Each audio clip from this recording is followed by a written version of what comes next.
Sa mga hindi po nakakilala sa akin, ako po si Brother Paul Eguia. Ako po ay Associate Pastor and member ng Preaching Committee dito po sa Word International Ministries, Alabang. Ayan, hindi tayo ganun karami ngayon, pero grabe, kanina nung nasa SLEX ako, medyo zero visibility. No? Hindi ko makita yung daan. Pero praise God, no, lahat po nang nandito ay nakapunta rito ng safe. Ayan. Okay, so, sige, wala dito si Brother Jet, ano? Oo, sayang, wala dito. Kasi papatayuin ko sana siya. Kasi papakita ko yung picture namin dalawa, no, nung bata kami. So, ito yung picture namin ni Brother Jet, no, nung bata kami. Ayan. Hindi, joke lang. Si Cassie yan. Yan po yung anak ko, yung may flower. Hindi pala flower yan. Ribbon. Yan yung anak ko. Hindi ko alam kung nasan siya. Nandito ba siya ngayon? Okay. Yan. Di ba ang nakakalungkot sa mga nanay, no? Yung, alam ko may mga makaka-relate, yung 9 na buwan mong dinala, tapos paglabas ka mukha ng tatay niya. Yun ang pinakamalupit doon. No? So, ito po si Paul Eguia at si Jet Bugayon, magkasama. Hindi, funny story lang, ano? Nung, ito, picture ko na talaga. Ito talaga nung picture ko nung bata ako. Ay, sorry, hindi pala yan. Ito. Ayan. Oh, para si Amber ba? Nako, huwag niyo sabihin yan, tita. Baka magagalit yung nanay. 2 anak, di ba? Ayan, nung bata po ako, nung bata ako, mahilig ako makipaglaro din sa mga, kasi siyempre, member na kami ng church noon. So, ang madalas ko ring mga kalaro noon is yung mga anak ng mga member sa church. So, isang beses, parang di ko alam kung magkakaroon yata ng prayer meeting nung time na yon. So, maaga nandun, nagdi-dinner muna bago mag-prayer meeting. Tapos, kaming mga bata, naglalaro sa room, tapos yung mga magulang namin nasa kusina. So, meron akong kalaro. I forgot na kung sino yung kalaro ko, no? Pero, nung naglalaro kami, carpeted naman yung floor, gusto niyang tumambling, no? Gusto niyang magtumbling, ganun. Kaso, ang tagal. Ang tagal, natatagalan ako sa pagtumbling niya. So, naabangan, sabi niya kasi magtatumbling daw siya. So, magtatumbling siyang ganun. So, ang tagal. Ang tagal. Tapos parang natatakot siyang tumuloy kasi, di ko alam, baka natatakot siya masaktan. So, ang ginawa ko, tinulak ko. At tumambling siya. Pagka-tumbling niya, umiyak siya. Tapos, ang ginawa, yung kapatid niya, nagsumbong dun sa nanay. Ayan. So, nung pumunta yung kapatid, nagsumbong dun sa nanay, nung narinig ko na yung mga footsteps papunta, ang ginawa ko, umiyak ako. Umiyak ako ng malakas. So sabi nung mga magulang, sino ba yung nang-away? Tapos mas malakas pa yung iyak ko. Ha! Diba? Isang ganun tayo, di ba? Pagka nakasakit, nangyayari din yan sa kaklase ko, no? Nakasakit siya, pak! Tapos nung dumating yung teacher, sa din nasaktan, no? Marami tayong mga ganyang mga style. No? Pagka na tayo, nakasakit tayo ng tao. At nagkakaroon na ng mga confrontation at magkakaroon na, ba't ba nangyari? Hindi, kasi nasaktan din ako eh. Kasi siya. Ganon yung mga nagiging madalas na response ng mga tao na pagka nakasakit sila, imbis na mag-sorry, ginagawa, kasi, yan, naninisi pa. No? Hindi na lang mag-sorry, naninisi pa, o kaya nangyayari, ako nga rin, nasaktan eh. Bigla nagiging storya na pa nila. Yan. So ngayon, we are in the last topic of our series entitled After God's Own Heart. No? So ang dami nating mga napakinggan ng mga stories ni David about how he treats God, no? Dun sa waiting time, sa good times, sa bad times, pag bad leadership. And ngayon, ang itatanong naman natin, paano ba mag-act ang isang taong nasa Diyos? Paano ba ang acting ng a man after God's own heart pag siya ang nakagawa ng kasalanan? Okay? Are you ready? Andiyan ba kayo? O inaantok kayo? Yan, galaw-galaw nyo nga yan. Yan. Kasi parang, di ba, alam niyo yung pagka inaantok yung tinuturuan nyo, no? Yung nakataas yung kilay. Ganon. So, tatanggalin ko na nga lang ito para sige. Okay. So, okay ba kayo dyan? Sabihin nyo nga, amen na malakas. Amen. Yan, kasi baka inaantok tayong lahat eh. So bago tayo mag-start, mag-pray muna tayo. Dear Heavenly Father, we want to thank you for bringing everyone here safely.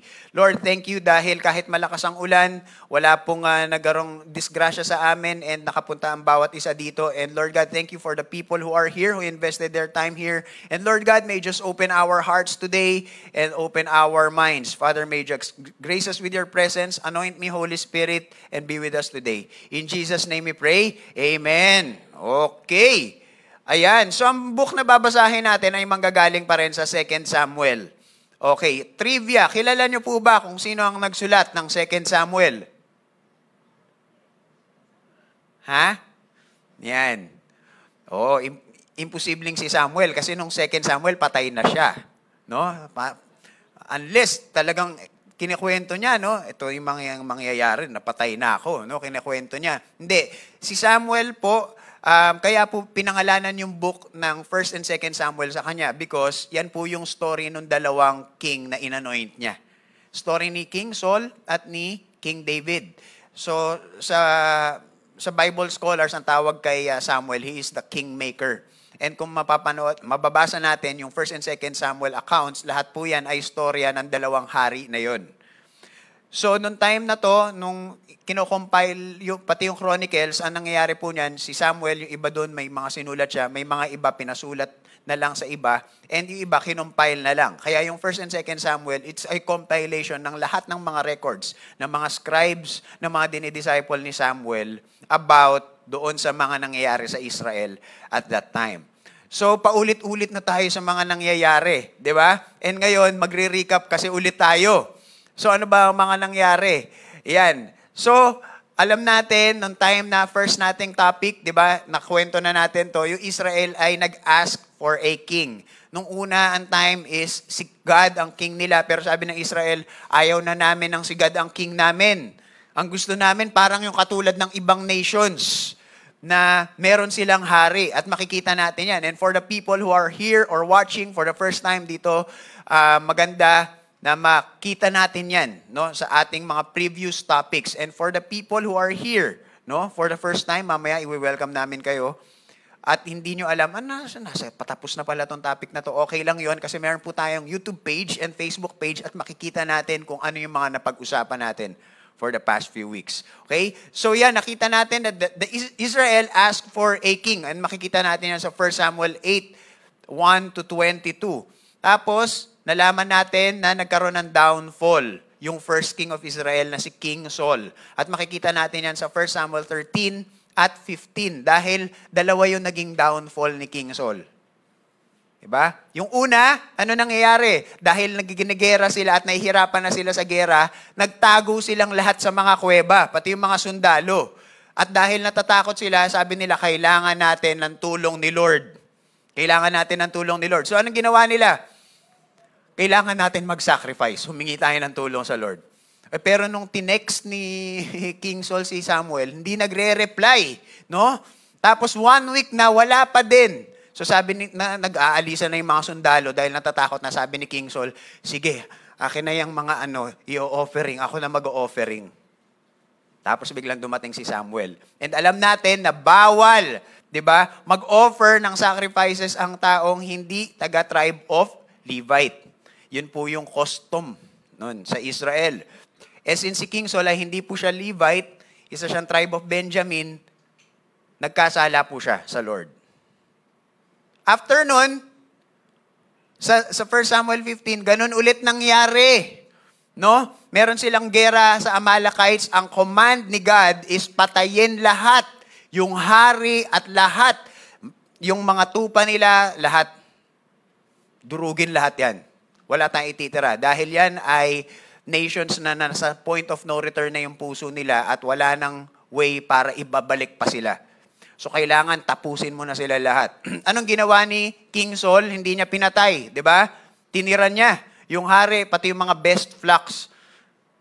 Tapos, dumating si Samuel na galit. Anong ginawa mo? Ba't hindi mo pinatay? Di ba sabi, patayin mo daw lahat? Anong sabi ni King Saul? Imbis na mag-sorry, anong sabi? Ha? Anong sinabi? Hindi, i-offer ko kasi na sacrifice sa Lord. Yan. Di ba? Uy, i-offer naman pala ng sacrifice. Uy, nagsusugal ka raw. I-offer ko naman yung offering. Ay, okay. Di ba? Okay na pala eh. Kung nabalitaan ko, nagsabong si brother. Hindi. Yung tithes naman eh. Magta-tithes naman ako. Yun. Pagka ganun po, okay lang. Yan. Okay. Sabi sa Bible eh. De, joke lang ha, sa mga nanonood. No. So, also, akala natin, ligtas na. Pero hindi. Ano sinabi ni Samuel? Ito yung sinabi ng famous verse, di ba? Obedience is better than sacrifice. Na kahit mag-ministry ka dyan, kahit mag-disciple ka dyan, mag-preach ka dyan, wala tayong pakialam. Ang importante, sumusunod ka ba sa Diyos every day? Diba? Obedience is better than sacrifice. Next, ano po nangyari? The rise of King David, no? Ayan na. Lumabas na yan sa 1 Samuel 17 nung nilabanan niya si Goliath. And after that, dumire-diretso na yung kingship niya. And he ruled for, nag-start siya ng rule niya nung 30 years old siya. And nag-rule siya for 40 years. Ayan. So, ano na yung magiging istorya natin? No? Ayan. Alam niyo na ba yan? Ayan.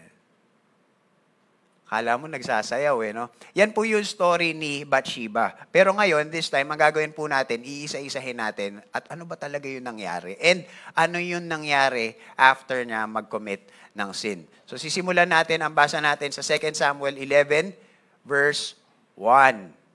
Basahin po natin sabay-sabay. 1, 2, 3, go!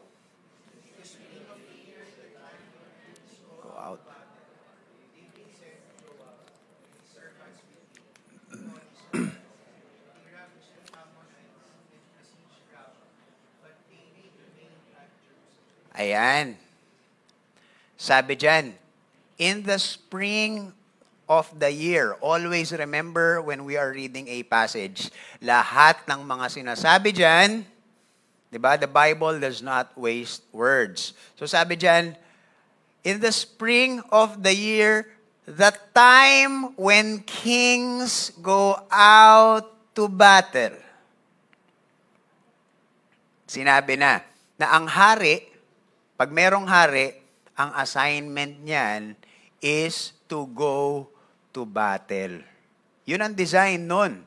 Ikaw ang leader ng bansa at nasa gera ka, ikaw dapat nagli-lead ng charge. Ngayon, ano na ba nangyayari? Diba? Yung mga presidente, may gera sa Iraq. Sige, pumunta kayong mga sundalo, dito ako. Kakain ako ng cereals. Yan. Pero sinasabi dito, nung the time before when kings go out to battle, he should have been there. David sent Joab and his servants with him and all Israel. Pumunta kayong lahat doon. Joab, yung commander ng army, lahat ng mga sundalo ng Israel, pumunta kayong lahat doon. Dito lang ako sa couch ko. And they ravaged the Ammonites and besieged Rabbah. But, yan, contrast. Yung dalawang may color, yan yung contrast. The time when kings go out to battle, but David remained at Jerusalem. Umpisa pa lang, makikita na natin. He is not doing what he's supposed to do, and he should not be in the place na kung nasan siya. Minsan dyan nagsisimula lahat eh. Ba't ka nagkasala? Ewan ko ba? Hindi ko alam. Nagulat na lang ako. Diba, naalala ko nung nahuli ako nangongopya. Diba? Tapos yung pagpasok ng teacher, nandun ako, hindi ako nasa upuan Hindi ako nasa upuan, nandun ako sa sahig. Ito yung kaklase ko. Pagkadating ng teacher, ba't ako nandito? Bigla ako nagkaroon ng amnesia. No? Minsan tayo, pagka tayo nagkakasala, nagkakaroon din tayo ng amnesia. Ba't ko ito nagawa? So, alam natin kung bakit. Kasi, nasa lugar ka na dapat wala ka doon. Yan. Sino-sino ba yung makakasama mo doon? Dapat ba andun ka? Next, ano ba dapat ginagawa mo sa oras na to? Yun ba yung ginagawa mo? So pagka nasa mali tayong lugar at ginagawa natin yung hindi dapat natin ginagawa, malamang sa malamang, meron na yung kasunod. Ito na nga yung kasunod. It happened late one afternoon when David arose from his couch. And was walking. Ganun siya maglakad eh. Ganun siya maglakad. Tapos, ang taas, no? Meron siyang nakita, naliligo. Ibabalik ko yung tanong ni Pastor MJ sa mga lalaki. Pag meron kayo nakita na naliligo, anong gagawin nyo? Pipikit. Ha? I-visualize natin. Ang tawag doon, pornographic memory. No? Diba? Hindi, huwag kayong mag-second look. Diba? Titigan nyo na lang. So, huwag nyo na ialis. Kasi second look, masama eh. So, yun na nangyari, no? Meron siya nakita na nasa roof na liligo na babae. The woman was very beautiful. Next, ano nangyari next? Sabi, be careful with your tendencies when you are not doing what you are supposed to do. Yan. Sabihin natin yan sa katabi natin ngayon. Sabihin natin yan. Be careful with your tendencies when you are not doing what you are supposed to do. Naglalakad tayo Sunday. Hindi tayo umate ng church. Biglang may nakita ka. Uy! Diba? Tapos, yung pasugalan na to. Bukas lang to pag linggo eh. May try ko nga. No? Tapos biglang meron kang napulot na 1,000. Talaga naman si Lord nagbigay pa ng provision. Di ba? Tapos sumugal tayo ng sumugal. Tapos hanggang sa napasarap tayo. Yun pala 50,000 na yung naging utang. No? Hindi, si Lord naglagay sa akin dun eh. Yan. Minsan, di ba? Hindi, in-impress ng Spirit. Di ba? Minsan, ang hirap i-connect yung pagkaganon. Pagka lalo na, ang daming ganyan. Ako as a leader, ang dami ko nang narinig na ganyang kwento. No? Ng mga dinidisciple natin. And I know sa mga leaders dito and sa mga mas matatanda dito, nakarinig na tayo ng mga ganyang kwento. Yung sasabihin ng mga tao na galing sa Lord. Pero yung circumstances nila, hindi dapat ganon. Amen? Parang wala nag-amen. Oo, amen. Di ba? Amen. Minsan, uy, grabe. Amen. Di ba? So minsan, akala, di ba minsan nangyayari, pagka tayo is alam natin na meron tayong dapat na ginagawa at hindi yun yung ginagawa natin. O kaya alam natin na hindi dapat tayo nandun sa lugar na yun, mag-ingat tayo dun sa inclinations ng hearts natin. Kasi malamang sa malamang yan, delix ang pupuntahan natin dyan. So next, nangyari, verse 3, and David sent and inquired about the woman and one said, di ba sabi niya, siguro, hindi ko alam eh. Hindi ko alam nung naliligo ba, biglang tinawag niya, shh. Ang ganda ho. Ang ganda ng bahay. Sino yun? Hindi ko alam, no? Pero, hindi ko alam kung tinanong ba niya after maligo or tinatanong niya ba. Basta sabi dito, tinanong niya, sino ba yung babaeng yun na nakita ko? So, anong sinagot? No? Ang sinagot, hindi ba yan si Bathsheba? Yung daughter ni Eliam? Yung asawa ni Uriah? Sinabi na. No? Sinabi na. Yung asawa ni Uriah. Ano dapat na response? Sayang. Di ba? Yun. So, yun yung nangyari. Gumanon si David, he snapped his fingers, and he left. No, hindi yun yung nangyari. No? Verse 4, sabi dyan, so David sent messengers and took her. And she came to him, and he lay with her open and close parenthesis, nakalagay dyan, now she had been purifying herself from her uncleanliness. Alam niyo po yung ibig niyan sabihin? Okay, kung makikita po natin sa Levitical laws, command po yan sa mga Israelita na pagtapos ng period ng babae, ang kailangan nilang gawin is maligo sila, magwash sila. Now, why is this very important sa story? Diba? Sa mga babae po dito, ano po ang nangyayari pagtapos ng period? Exactly. Ibig sabihin, hindi natin pwedeng sabihin, hindi baka naman kay Uriah talaga yung anak. No? Hindi. Clear po dito. Fertile. Diba? Then she returned to her house. Ayan na, alam na natin kung ano nangyari. Siyempre, si David, warrior yan. Makisig yan. Healthy yan. So, ano nangyari? Yan. Buhay kang bata ka. And the woman conceived.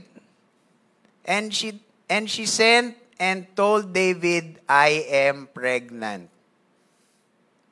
Minsan good news yan. Minsan bad news yan. Pero for this context, no, bad news siya. So ano nangyari? So David sent word to Joab, yung asawa, send mo nga, tinext niya, no?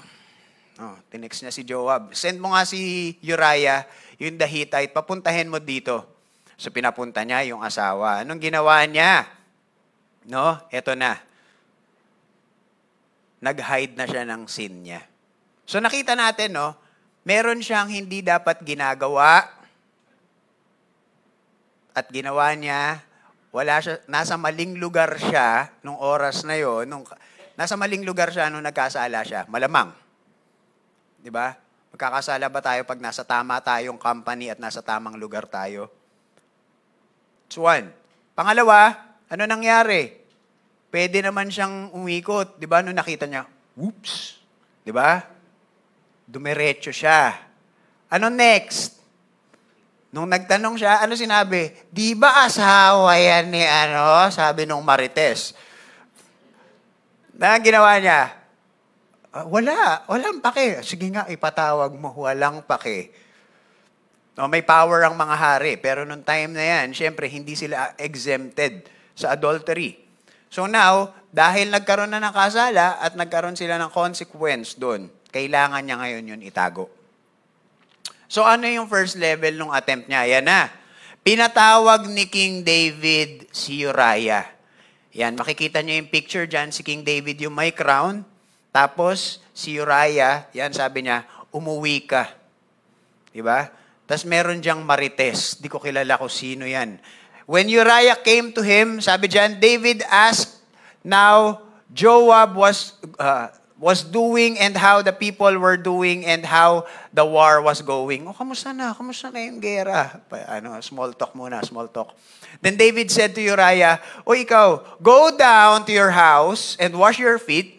And Uriah went out of the king's house, and there followed him a present from the king. Biro mo, gera. Nasa gera sila. Pinauwi ka. Kasama ko si Joab, yung commander ng soldiers, tas ikaw, uuwi ka. Ako? Pagpauwi, sabi nung hari sa kanya, umuwi ka, magpahinga ka. Tapos may gift. Ang bait ng hari. Ang bait ng hari sa akin. Grabe. No? So pinauwi siya. Yan. Tapos, but Uriah slept at the door of the king's house with all the servants of his lord and did not go down to his house. Kung titingnan po natin sa Deuteronomy, no, it is a sin sa Israel, hindi yun encourage, na pag nasa gera sila, is meron silang, nagme-make love sila sa asawa nila. Hindi yun encouraged. No? So, kaya Uriah, knowing that, hindi niya ginawa yun. So, pinauwi siya, natulog siya. Hindi ko deserve, so natulog siya. Now, nalaman ni David. Basahin po natin yung verse 10 ng sabay-sabay. 1, 2, 3, go! When they told David, Uriah did not go down to his house, David said to Uriah, have you not come from a journey? Why do you not go down to your house? Uy! Nalaman ko hindi ka daw umuwi. Ba't di ka umuwi? Ano bang reason ni David? Ba't gusto niya umuwi? Para magsiping, no? Para pagka nagsiping, nagsiping na ba? Nagsiping. Lusot. Lusot, no? Hindi. Di ba? So, ano ba? Di ba nakakagulat siguro kayo, Raya, no? Kunyari si Pastor MJ, no? Kunyari pinadalan ko ng 100,000, no? Sa bahay. Tapos sinabi niya, Pastor Paul, di ko tinanggap. Ba't di mo tinanggap?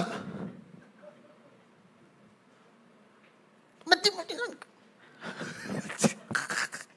Siguro nagugulat si Uriah, bakit galit siya na hindi ko ginagawa yung, di ba?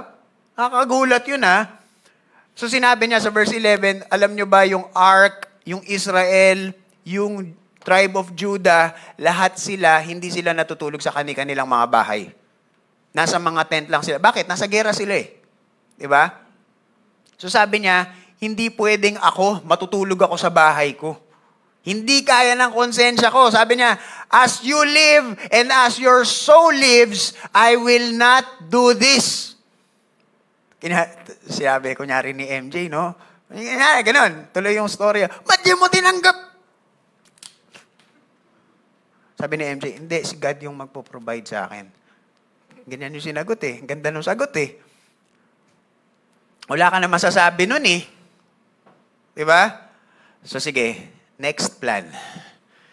Ayan na. Nilasing niya. Diba? O sige. Okay na yun. Mag-inom na lang tayo. So nag-inom sila. So sige, dito ka na lang muna. Bukas, pababalikin na kita sa gera. Okay? O sige. O kain na muna tayo. Sabi siguro niya, bakit ang bait ng hari sa akin? Sobrang bait ng hari na to. Diba? Talaga naman, he's a man after God's own heart. Napakabait ng hari na to. Biro mo, pinagpahinga niya ako, binigyan niya ako ng gift, diba? I do not deserve, no? Tapos ngayon, pahinga pa ako, na-extend yung pahinga ko at kakain pa kaming sabay. Handa pa yung burger steak. Gusto ko yan eh. Favorite ko yan eh. Diba? So, David invited him and he ate in his presence and drank. Inom sila. So, that he made him drunk. Pinainom nilasing. Galing ng mga style, eh, no? And in the evening, he went out to lie on his couch with the servants of the Lord. But he did not go down to his house. Hindi pa rin umuwi. Diba? Siguro habang naglalakad si David, yes, imposible. Sabi niya, imposible na hindi pa din, no? So pagkakita niya, doon natutulog. Trip talaga to. So yun na. Third level na. Sabi niya, tawagin mo nga si Joab. Tawagin mo, papuntahin mo dito. Biro mo, nakikipaggera yung tao. Diba? Hindi ka lang. Bakit? Tawag ka na hari. Balik siya, no? So, nakikipaggera yung tao. Diba? Dahil wala ka, siya yung nagli-lead ng army, si Joab. So, punta siya, no? Third level. Ano nangyari? So, in the morning, David wrote a letter to Joab and sent it by the hand of Uriah. Sabi, bigay mo to, sulat. Pinatawag si Joab sa kampo, no? Kakita, binasa niya yung letter. Hindi alam siguro niya, ano kaya to? Ano kaya tong letter na to? Sabi ni Uriah, ano kaya tong letter na to? Baka po-promote ako. Napakabait talaga ng hari na to. In the letter he wrote, set Uriah in the forefront of the hardest fighting. Ilagay nyo dun sa pinakamainit na part ng labanan. Tapos, pag umiinit na yung labanan, iwan nyo. Alam na ni Joab kung ano ibig sabihin. Diba? That he may be struck down and die. Biro mo, nananahimik yung tao. Ang kasalanan niya lang, nagkaroon siya ng magandang asawa na naligo. Pinatay siya. So, ano nangyari? Dumire-diretso. At kung fast forward po tayo, sabi nung namatay si Uriah, nabalitaan yun ni Bathsheba, umiyak si Bathsheba at sabi ni David, halika rito. O tara, doon na tayo sa bahay. Ganun. So, napakabait, napaka-caring ni David. So, yun po yun nangyari. So, ngayon, siguro, akala ni David, okay na. Diba? Hindi na to magiging masama kasi nagkawang gawa lang ako. Diba? May sundalo ako, bayani siya. Namatay siya sa gera. Diba? Kawawa naman yung asawa. Kinuha ko. So, wow! Santo. Tagumpay. Diba? Pero ano nangyari? Ayan na, akala niya, ligtas siya. Pero ang hindi niya alam ng lahat yung mga nangyari at mga ginawa niya. Ano-ano yung mga naging sin ni David? Una, dapat nasa gera siya. Pero hindi niya ginawa. Hindi niya ginawang i-lead yung army niya. That is his first sin dito sa eksena na to. Ano yung second sin niya? Nag-commit siya ng adultery with Bathsheba. Ano yung next niyang sin? He plotted to murder Uriah. Kung sakaling hindi nag-succeed yung plot niya to murder, nagkasala ba siya? Yes. Diba? Naalala ko dati, meron akong kaklase. Sabi niya, manonood nga kami ng hindi dapat naming panoorin sa bahay ng kaklase ko eh. Kasi, nag-postpone ng klase yung prof, hindi alam sa bahay. So, ang ginawa namin, kami, manonood kami yung hindi dapat namin panoorin. Ang nangyari, sumobrang lakas ng bagyo. Hindi sila natuloy. So, nagkasala ba sila o hindi? Nagkasala sila. Kasi nandito yung kasalanan eh. Ang ginawa lang ni Lord, in-spare sila sa mas matinding repercussion of the mind. So, yung plot na yan, it's a sin. Next, he murdered Uriah. Antindi nung mga nangyari. Diba? In a span of hindi ko alam kung ilang days yan, pero in a span of weeks or days, this took place. And akala ni David, matatago niya yung kasalanan niya. Ang di niya alam ng Lord ng lahat ng mga nangyayari. So ito na nangyari. Si Prophet Nathan, nagpunta kay King David. Yan. 2 Samuel chapter 12. Sabi dyan, and the Lord sent Nathan to David. He came to him and said to him, there were two men in a certain city, the one rich and the other poor. Diba? Pagpunta nyo, Pagpunta may bisita ka, Haring David. Sino yan? Si Nathan. Sige, papasukin mo. Pagpasok na. There were two men in a certain... Teka, anong topic to? Hindi, may kakwento ako sa yung story. Okay. Go. There were two men in a certain city. Okay. One rich and the other poor. Okay. Yung rich man had very many flocks and herds. Madami siya. Oh, wow. Diba? Next, but the poor man had nothing but one little ewe lamb, which he had bought. And he brought it up, diba? Pinalaki niya, inalagaan niya. It grew up with him and with his children. Kasama yung ewe lamb na yun. Kasama nila yung lamb na yun. Inalagaan nila, pinakain nila, binigyan nila ng bahay, kalaro yung lahat ng mga anak niya. It used to eat of his morsel. So pinapakain nila and drink from his cup and lie in his arms. And it was like a daughter to him.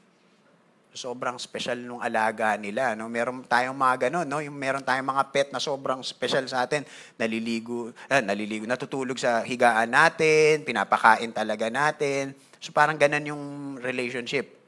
Now there came a traveler to the rich man. Yung rich man, yun poor yung may-ari ng lamb, So, now, yung rich man, marami siyang ari-arian, marami siyang flocks, marami siyang herds, meron siyang nagkaroon bisita. So, kailangan niyang pakainin. 'Di ba? May handa eh. So sabi niya, tiningnan niya yung flocks niya, sa dami nun, telescope. Dami pero sayang eh. Ayokong bawasan eh. Kasi magiging magiging butal. Wag natin paano yan? Anong papakain natin? 'Di ba? So, pakain natin yung lamb nung poor man. So, kinuha yung lamb nung poor man, pinakain. Ang galit ni David. Ano? Diba? David's anger was greatly kindled against the man. And he said to Nathan, as surely as the Lord lives, this man who has done this deserved to die. Sino yun? Dalin nyo. Kailangan patayin natin yan. So, ano sinabi ni Nathan? Diba? Nathan said to David, you are the man. Sino yan? Sino yung gumawa ng ganyang krimen, ha? Dalhin mo dito at papatayin ko, sabi ni Nathan. You're the man.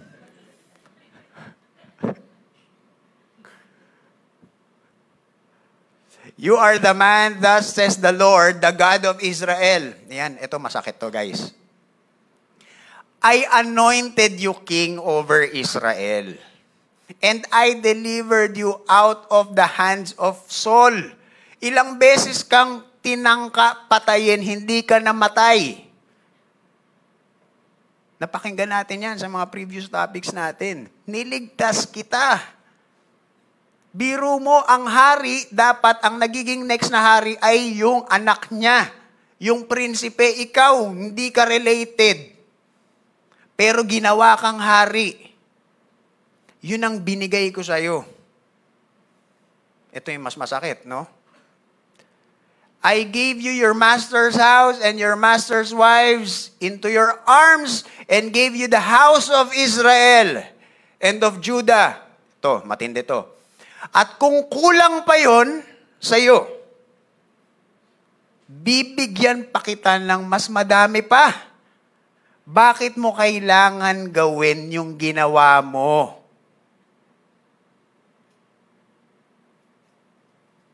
Minsan, ako aminin ko po sa atin right now, hindi po ako perfect. No? Mukha lang, no? Ba't kayo tumatawa? Hindi yung joke.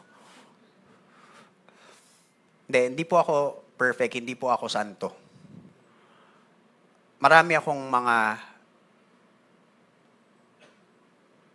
inclinations in my heart na gusto kong minsan magkasala. Di ba?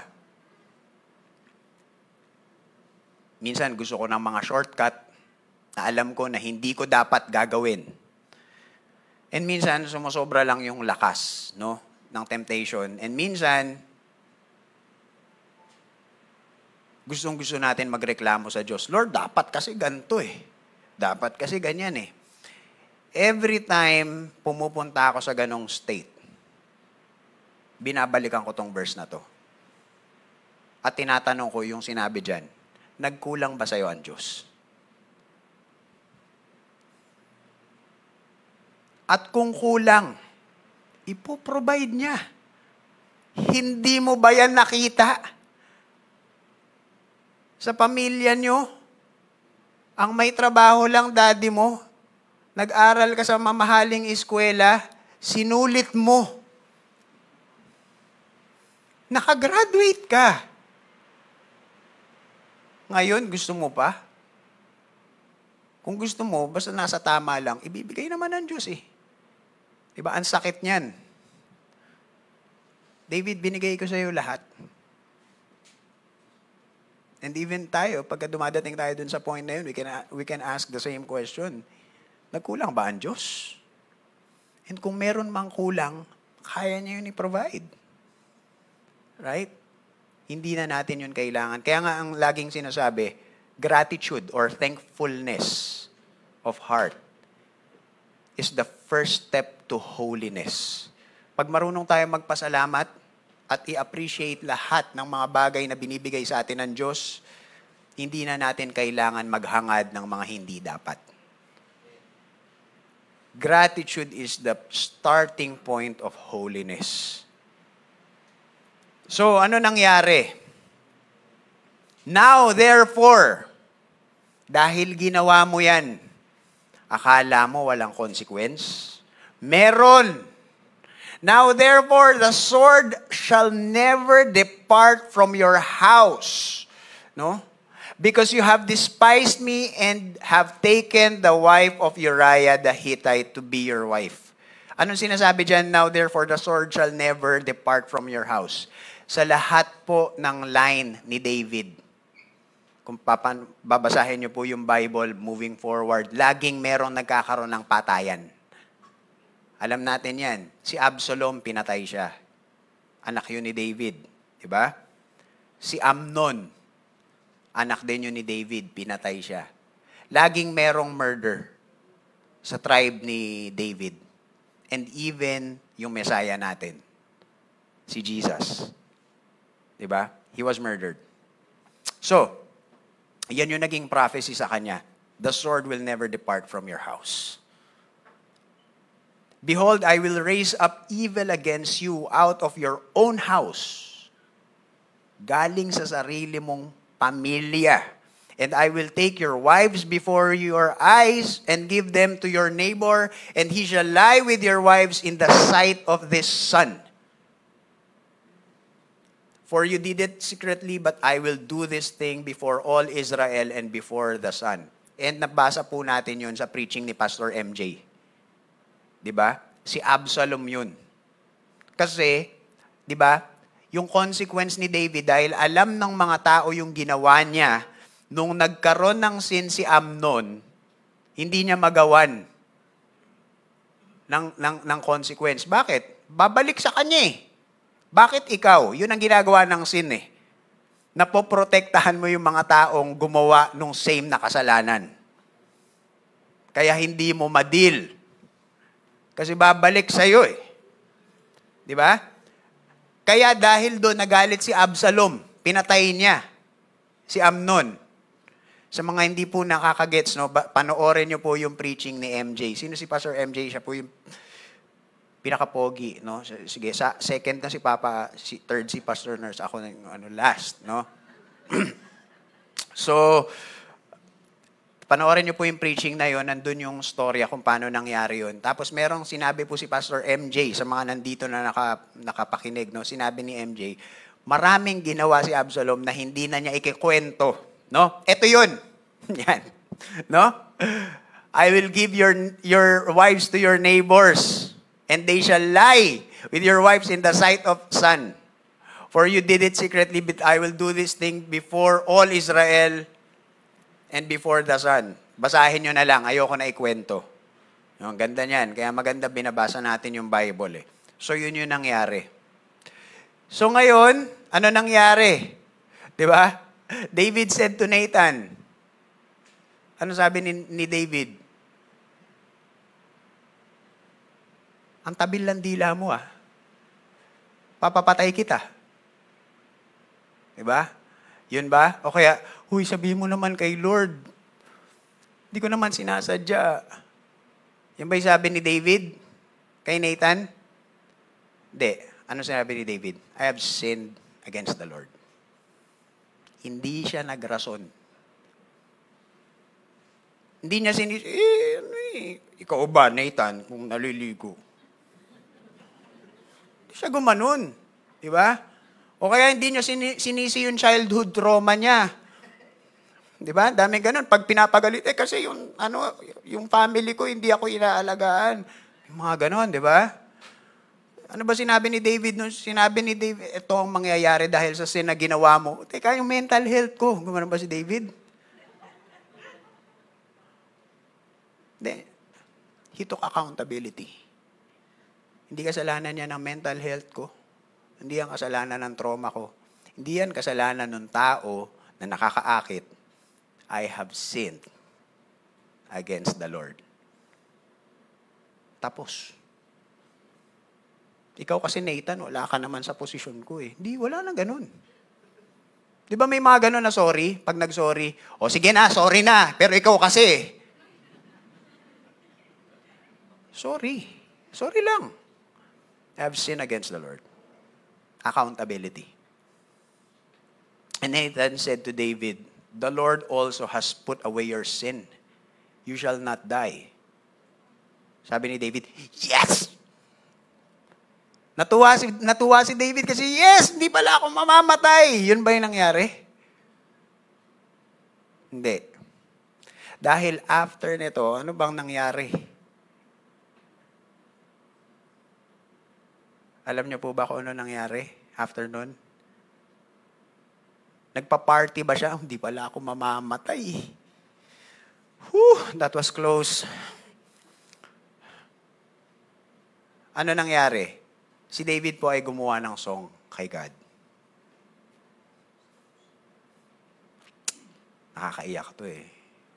Alam nyo, nung nire-review ko pa lang to, naiiyak na ako.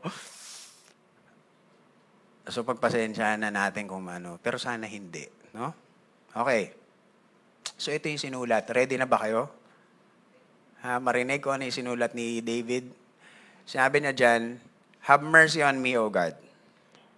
Because of your unfailing love, because of your great compassion. Blot out the stain of my sins. Pag magbabasa po tayo ng Book of Psalms, always remember, madalas po kasi sa Book of Psalms, wala siyang mga titles. Diba? Hindi natin alam kung anong title niyan. For this case, meron siyang title. Ang sinabi dyan, this was the song written by David after he committed adultery with Bathsheba. No, I think after the rebuke, kasi nung time na nandun, parang minsan, di ba, ligaw tayo sa kasalanan. Di ba ganun? Pag in love tayo, di ba, minsan akala natin okay lang lahat. Pero biglang pagkatapos na ng mga emosyon, ang boplax ko talaga. So siguro ito, yung sinabing after the fall kay Bathsheba, after nung rebuke ni Nathan, ito yung sinulat niya. Now, madalas, yung mga Psalms po natin ay wala siyang title. Pero ang way po natin para malaman natin kung anong title nung Psalms natin na babasahin ay tingnan natin yung verse 1. Yung verse 1 is always the anchor ng lahat ng mga... Kasi ang Hebrew poetry is based sa parallelism. Ibig sabihin, kung ano yung first part, papalalimin niya lang pababa. So, the Lord is my shepherd, sa Psalm 23, yun yung theme. For this one, Psalm 51, is about the mercy of God. So ang ganda nung sinabi dito ni David, have mercy on me, O God, because I killed Goliath. 2 times I spared King Saul. He was trying to kill me, I didn't kill him. So have mercy on me. Yung ba sinabi niya? Hindi. Sinabi niya, Lord, patawarin mo ako dahil mabait ka. And kung makikita natin yung mga Psalms ni David, is very consistent. Kung makikita natin sa other Psalms, sinabi dyan, remember not my rebellious ways, O God, for you are good. Laging, Lord, patawarin mo ako. Hindi dahil mabait ako, hindi dahil ngayon na nga lang ako nagkasala, Lord. Yung iba, lagi, araw-araw. Ginawa nilang breakfast, lunch, and dinner yung sin. Ako ngayon lang. Patawarin mo ko, Lord. Sabi ni Lord, wow. Banal, no? Hindi. Sinabi dito ni David, have mercy on me, O God, because of your unfailing love. Because of your great compassion. Blot out the stain of my sins. Church, as we are reading, watching yung song, prayer ni David kay God, ito po yung gusto kong tingnan nating lahat. No? Tingnan nyo kung paano siya mag-pray, ha? Kasi mamaya meron ako itatanong. Tingnan nyo kung ano yung madalas niyang sinasabi, ano yung madalas niyong makikita sa mga susunod na verses, at ano yung hindi nyo makikita. Okay? So verse 2, sabi dyan, wash me clean from my guilt. Purify me from my sin. For I recognize my rebellion. It haunts me day and night. Diba? Sinabi ba dyan, wash my consequences. Do not let it come to me because I have said sorry. Hindi, sabi diyan, wash me clean from my guilt. Purify me from my sin. For I recognize my rebellion. Alam niyo ba yung word na haunts? Alam niyo yung word na haunts? Ano ibig sabihin? Ano po ibig sabihin ng it haunts me day and night? Ano po ibig sabihin nun? Binabagabag ka, hindi ka makatulog. Ano daw yung nagpapabagabag sa kanya? Yung rebellion niya. Hindi yung, shucks, sino kaya sa pamilya ko? Yung gagamitin ni Lord namang consequence sa akin. Iba naman, nagkasala ng matindi, pag uwi, kumakain lang ng chichirya. Parang wala. Yung, alam mo, minsan dumadating yung time na meron akong mga kasalanan na parang minsan, parang yung magnitude ng sin hindi na ganun kabigat. Minsan nakakatakot yun eh. Ang prayer ko lagi sa Lord, Lord, wag mong tanggalin yung conviction sa akin. Ayokong maging nagkakasala ako, hindi ko na iniinda. So sabi niya, Lord, my rebellion. No? Not the consequences, Lord. No? Not yung tingin ng tao. Na sinigaw-sigawan ako ni Nathan doon at nalaman nila yung mga pinagagawa ko at nakakahiya. Baka wala na mag-like sa stories ko. Hindi yun. No? Ang nagpapabagabag sa akin, Lord, is hindi tayo okay. Tayo ba? Pag nagkakasala tayo, may ganun pa ba?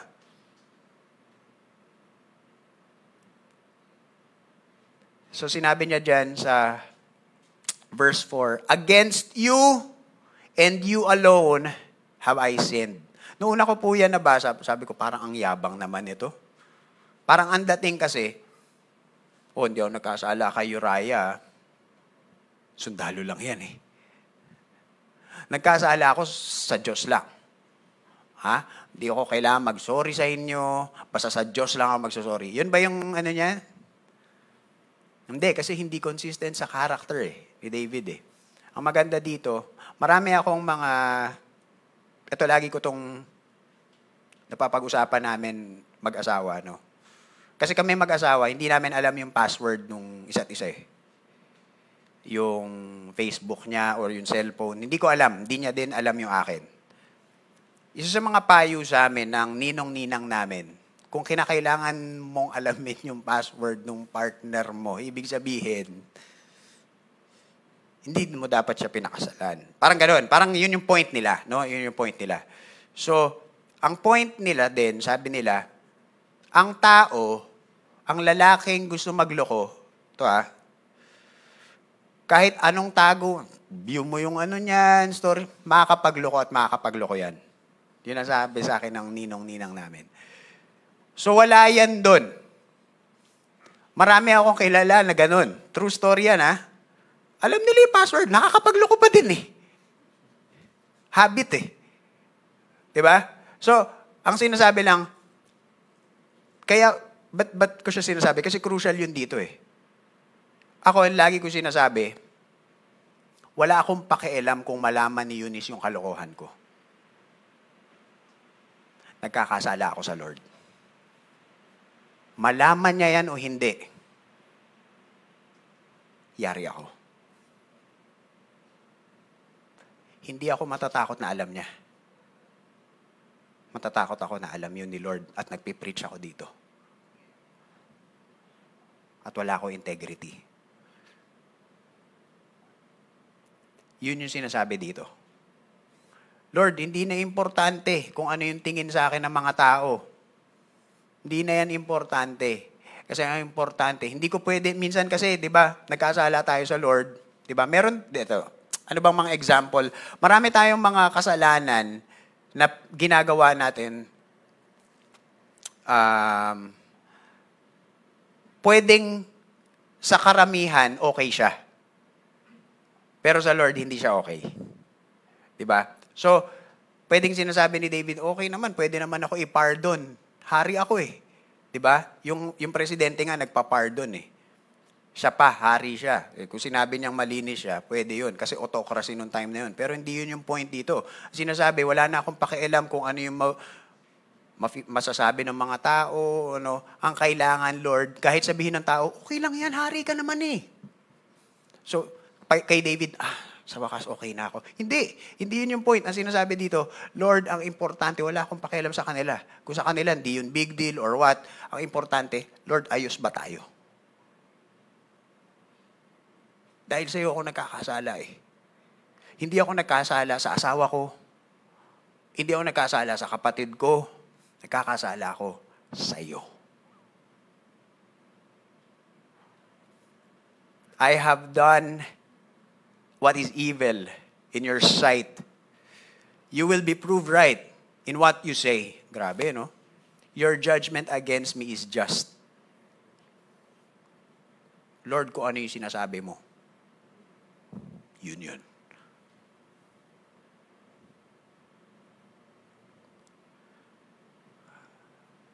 Grabe yung surrender, no? Tapos sabi dyan, oh, give me back my joy again. Nawala yung joy daw sa kanya. Bakit? Nakuha mo yung gusto mo ah. Di ba pagka tayo, nagkakasala tayo, pinagpapalit natin si God doon sa isang bagay. Tama? It could be a compromise, could be pera, it could be anything. Di ba? Si David, nagkasala ba siya? Yes or no? Hindi ko marinig. Yes, di ba? Pinagpalit mo si God dun sa isang bagay na gusto mo at nakuha mo yung gusto mo, nanalo ka.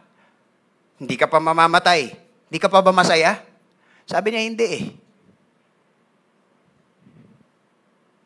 Hindi eh. Yung tayo okay, yun yung masaya eh. Ibalik mo ko dun. So that I can rejoice. Sabi dyan, don't keep looking at my sins.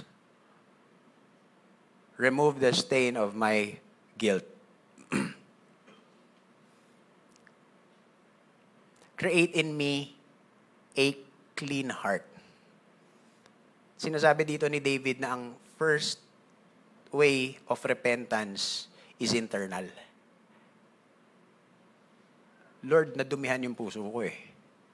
Dumumi siya eh. Baka meron akong mga napabayaan. Kaya hindi siya nagpa-function well.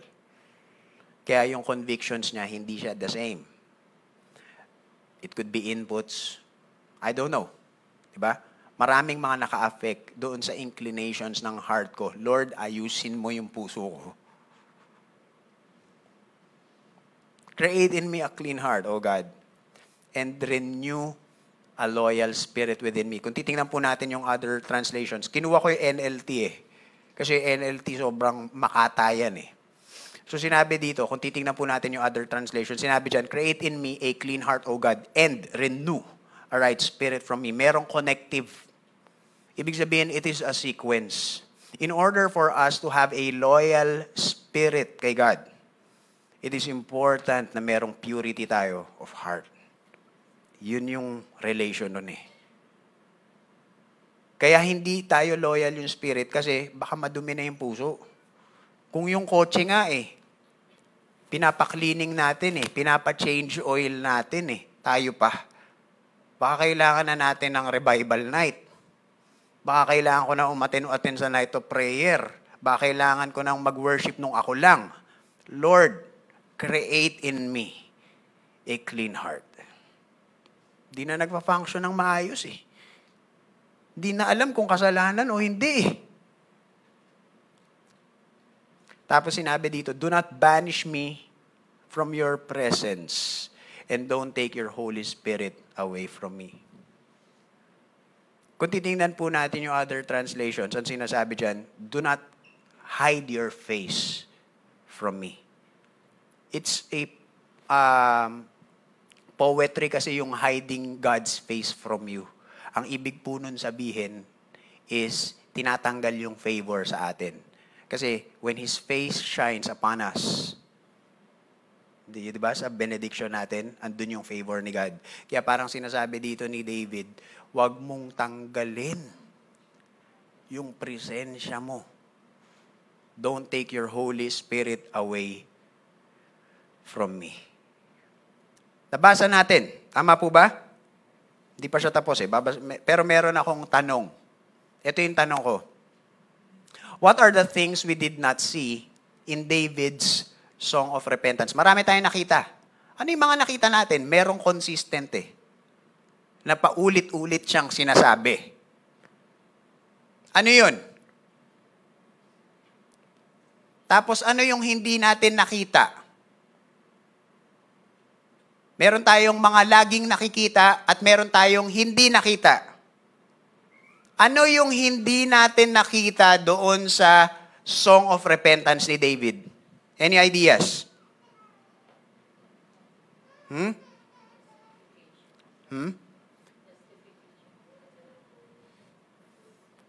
Walang justification. Di ba? Hindi sinabi ni David nung after niya magkasala, Lord, walang banal-banal sa babaeng hubad. Gumanon ba siya? Hindi. Di ba? Wala tayong nakitang blaming. Wala tayong nakitang justification. Ano lang nakikita natin na paulit-ulit natin nakikita? Lord, ayusin mo tayo. Ayusin mo yung sa atin. Ulit-ulit lang.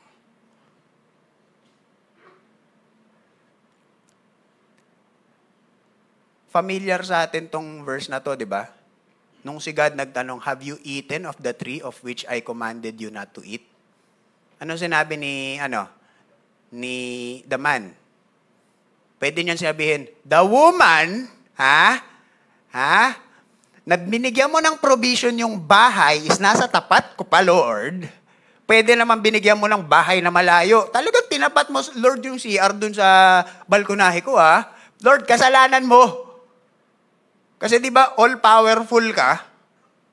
Ang galing no? Pwede natin gawin gano'n. Di ba? The woman who you gave to be with me, she gave me fruit of the tree and I ate. And the Lord God said to the woman, ano tong ginawa mo? Yung serpente, niloko ko. Parang si Paul Eguia, di ba? Nung tinulak niya, ang bagal naman mag-tumbling nito, gusto ko results Mas iyak pa ako kaysa dun sa umiiyak. Ganun ako nag-respond nun. Merong mga tao na pagka kinonfront, ganito mag-respond. Shit! Ba't ikaw? Yun Wala tayong nabasang ganun sa Psalm 51. Kaya alam natin kung sino yung mga nasa Lord. Diba? Judgmental, hindi. Yun.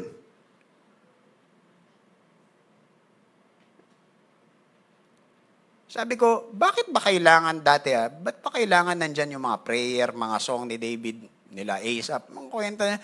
Ngayon ko nalalaman bakit. Kasi ang dami nating matutunan sa prayer ng taong nasa Lord. Iba sila mag-pray.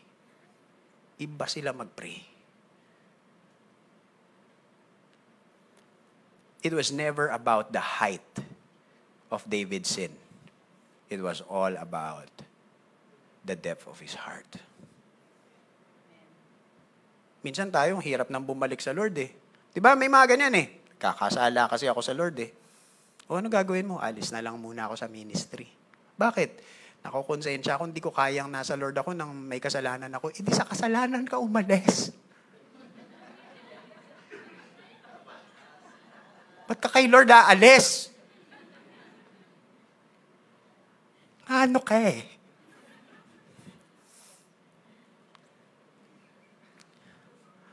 So, eto titingnan natin ngayon. Ulitin natin. Ano bang mga naging kasalanan ni David? Actually, meron pa po siyang mga naging kasalanan. No? Sa susunod ng series yun. Pero dito sa topic na to, ito yung mga naging kasalanan niya. He remained in the palace, adultery with Bathsheba, plotted murder, murdered Uriah. No? Sige, imagine mo, no? Nagpunta silang dalawa sa langit. Tapos andun si San Pedro. Yun, sabi, grabe yung church na to, si San Pedro yung tinuturo, ha? Imagine nyo, no? Makyat si David. Yan, narinig niyo yan dito sa Winalabang, no? Si San Pedro nasa langit. So, pagpunta ni David doon, no? La, la, la, la, la. Oh, sino ikaw? Meron kang name tag. Uy, a man after God's own heart. Wow. Sige nga, ano-ano bang mga nagawa mo? Ang ganda ng mga ginawa mo. Pero meron ka rin palang mga kasalanan. Ano yan? Remain in the palace, adultery with Bathsheba, plotted murder, murdered Uriah. Tapos bigla nakita, dumating si Saul. Ano naman yung naging kasalanan mo? Nag-offer ako ng sacrifices kay God eh. Diba? Parang pag hindi mo alam yung context, sobra akong nagpe-pray. Wow! Parang, kasi lahat ng sobra masama eh, no? Parang gano'n, Siguro sabi ni San Pedro, tanggalin mo na nga yung, name tag mo, yung man after God's own heart, ibigay mo dito. Biro mo sumusobra na sa pag-sacrifice kay God yan, no? Pero buti na lang, dito to si San Pedro. Sabi ng mga nanonood, sayang. Anong totoo? Ang totoo, si God nagbigay ng label na yan, ng sinner na yan. Sabihin, hindi yan counted. Ang importante, may repentant heart ka. Kahit gaano ka kadumi. Kahit feeling mo hindi ka na makakabalik, ang importante dahil bumabalik ka, sa'yo yan title na yan.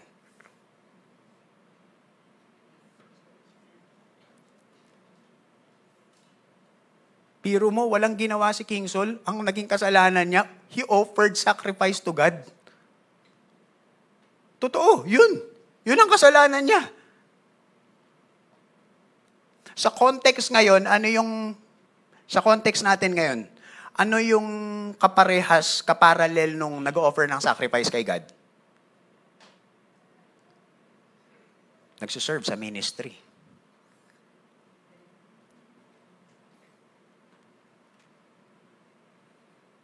So ituloy natin, no? Sabi ni David sa verse 16, "For you will not delight in sacrifice or I would give it."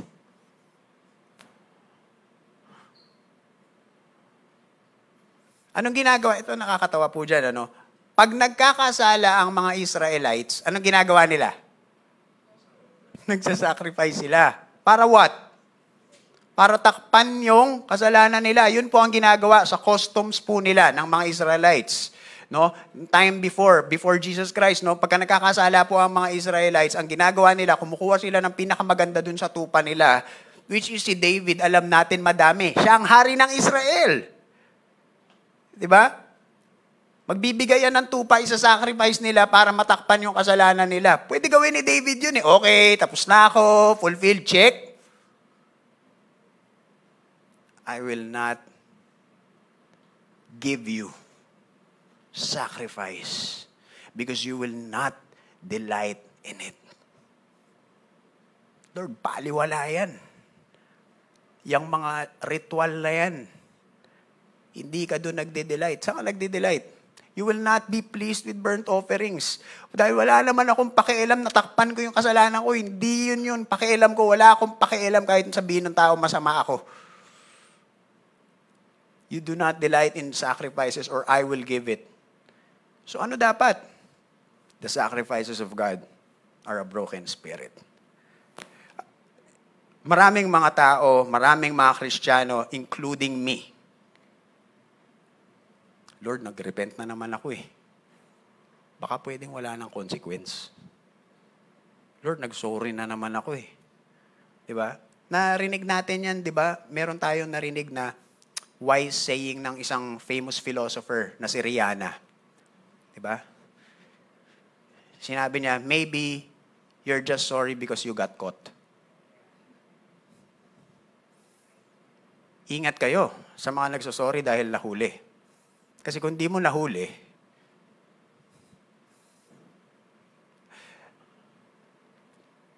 maraming mga Christians, including me, Lord, nagsorry na naman ako eh.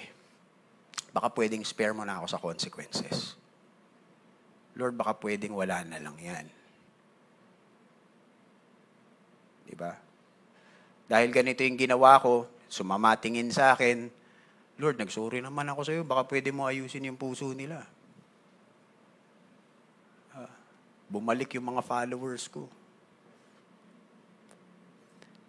Marami sa atin ganun, di ba?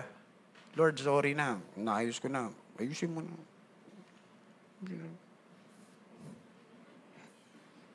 Ano sabi ni David?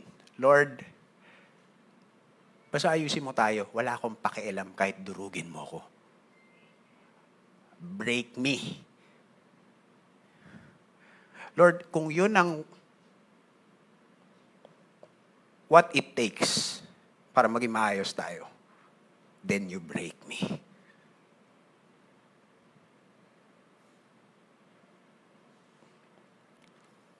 A broken and a contrite heart, O God, you will not despise.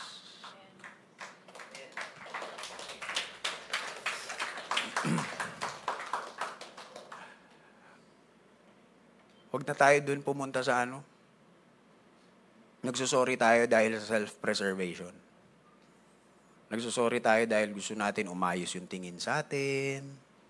Minsan nga, kahit wag na natin ipakita sa tao eh. Ang mas importante, okay ba tayo ni Lord? Kung meron silang masasabi, consequences na yun eh. Mas ang importante, ikaw pati si Lord, okay.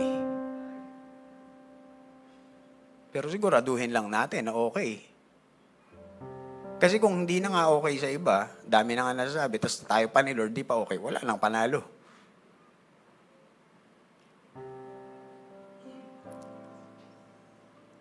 So just like David, Lord, break me.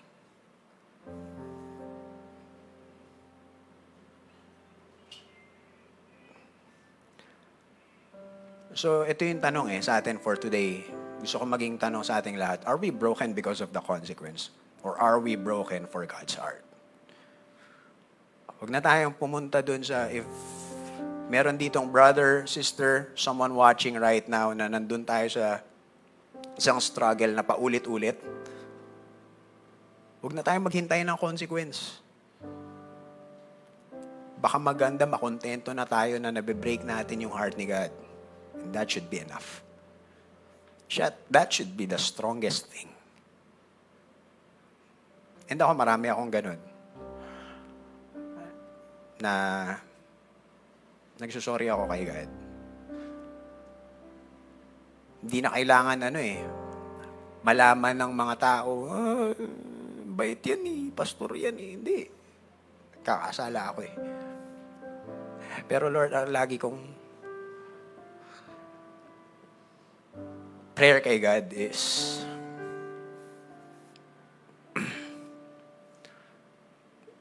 huwag mong tanggalin yung conviction sa akin.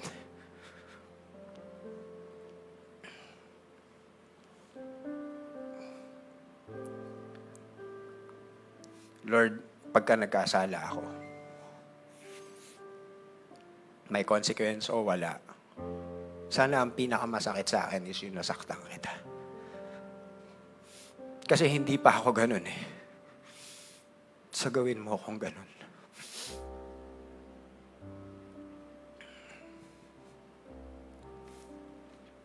And sana yun din yung maging prayer nating lahat. No? Kasi pag yun yung prayer natin, walang magagawa yung enemy para takutin tayo Sige, ikakalat ko yan. I-expose ko yan. Ngayon, pwede nating harapin yung demonyo at sabihin sa kanya, wala akong pake. Basta kami okay kami ni Lord. At inayos ko yun. Kahit magkagulo na, okay ako. So let that be our prayer, no? Ako, I pray for my future self. Hindi ko alam ko lang yung mga temptation na na-experience ko ngayon and Sabi ko, by the grace of God, natutulungan mo ako, Panginoon. Pero nagpe-pray ako sa future. Pagka kinol mo na ako sa mas malawak eh. Lord, kung magkakasala lang ako at ipapahiya ko pangalan ko, kunin mo na lang ako. Huwag mo kong hayaan maging kasama dun sa mga listahan ng mga taong sisira sa pangalan mo. Patayin mo na lang ako. So, as we end the series, let us pray to be a woman, to be a man after His own heart.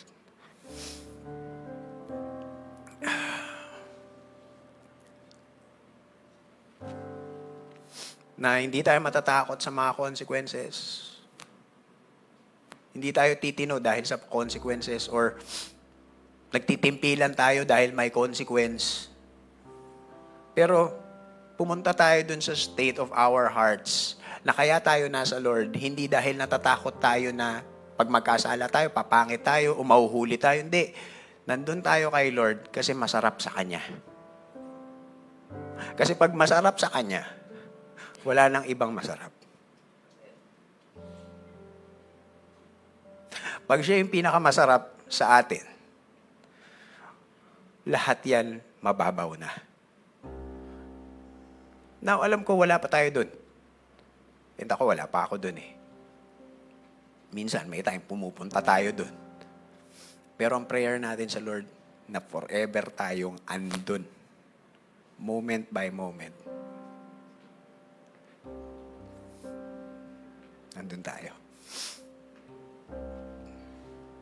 Let's pray. Dear Heavenly Father, thank you, Lord God, for your word.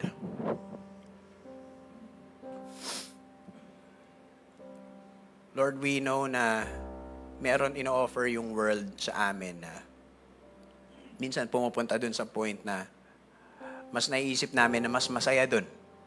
Mas masarap dun kesa dun sa mga bagay na ino-offer mo for us. Sorry, Lord God, if may times na hindi kami nagtatrust sa goodness mo. Hindi kami nagtatrust sa pleasures na meron ka. Sometimes nagiging impatient kami. Sometimes nagiging reklamador kami. Father, iayos mo yung puso namin. Father, create in us a clean heart. And help, Lord God, this church, the leaders of this church, to be people nangahangarin lang is yung pleasure namin of being with you. Na wala nang ibang mas magiging mas masarap kundi sa presensya mo.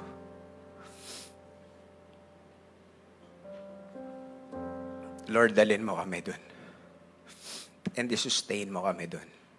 May you sustain this church. May you sustain the people of this church. May you sustain the hearts of this church. Because we want to live for your glory.